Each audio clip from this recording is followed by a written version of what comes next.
You ever wonder why some people just seem to thrive on challenges while others, well, they just shy away? It turns out a lot of the time, the answer comes down to this invisible force called your mindset. It's basically the set of beliefs that runs the show, governing how you see the world. And today, we're going to break down exactly how that internal programming shapes your reality. Okay, so let's start with a really simple question. And I want you to think about your honest gut reaction to this. Are great talents born or are they made? Seriously, what's your first instinct? Because that answer, well, it reveals a surprising amount about your own internal programming. It's like a little window into the very mindset that shapes what you do every single day. So, what is a mindset really? The best way to think about it is like the operating system for your brain. It's this established set of attitudes that's always running in the background, and it acts like a filter for all the information coming in. It's the frame of reference you use to make sense of everything that happens to you. I mean, everything.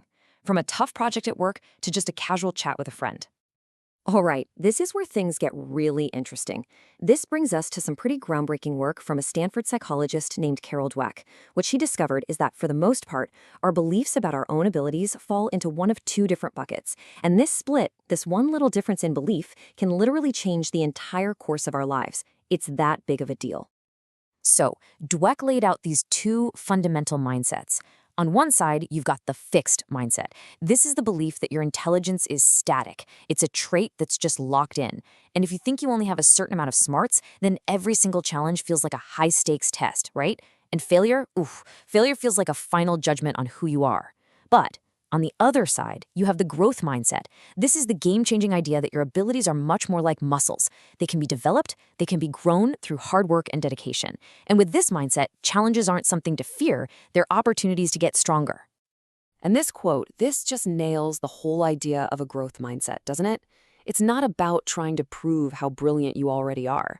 No, it's all about the process of becoming better. Success isn't some finish line you cross. It's this constant state of stretching yourself, of learning, of developing. And when you see it that way, effort stops looking like a sign of weakness. Instead, it becomes the actual engine that drives you forward. Okay, but here's the absolute best part of all of Dweck's research. This is the really empowering bit. Your mindset isn't set in stone. It is not a permanent part of your personality. It's something you can change. With a little intention and some practice, you can actively shift your beliefs. So let's get into the practical side of things. How do you actually do it? A lot of this starts with the language we use, especially how we talk about success with kids, but really with anyone. So praising someone's natural talent, saying, "You're so smart." It seems harmless, but it can actually backfire. It reinforces that fixed mindset, and it can make them afraid to try anything that might make them look, well, not smart.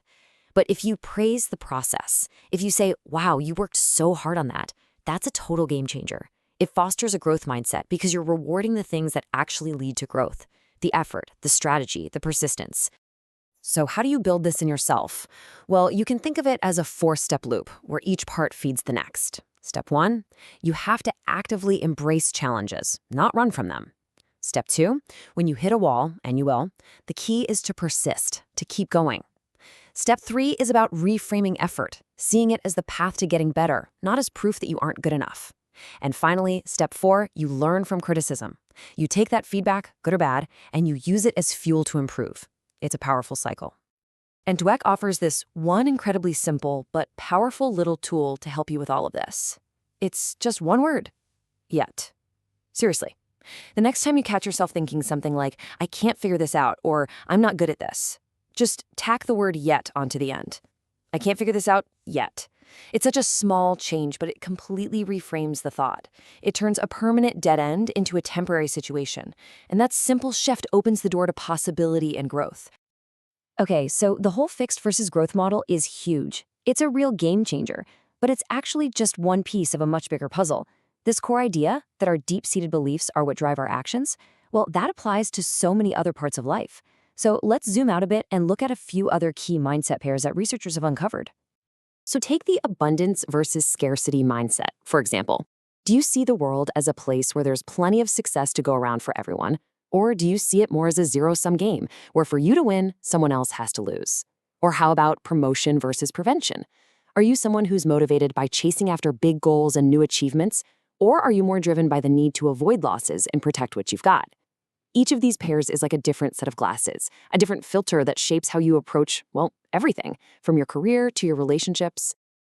So, when you put it all together, whether we're talking about growth or abundance or promotion, all these different frameworks are really pointing to the same powerful conclusion about the link between what's going on inside our heads and what we experience out in the world. Here's the bottom line. Our beliefs are not just some passive thoughts floating around in our heads. They are the active lens, or lense, as you can see it here written in Korean, that we use to literally build our own reality. So your mindset isn't just interpreting the world, it's actively shaping the world you experience every single day. And that really brings us to the most important point of all this. The moment you understand that these beliefs aren't fixed, you get the power back. You get to choose your lens. You can consciously decide to see challenges not as threats, but as opportunities. To see effort not as a burden, but as an investment, and to see failure not as an ending, but as an education. Ultimately, your mindset is a choice. So the real question is, what choice are you going to make today?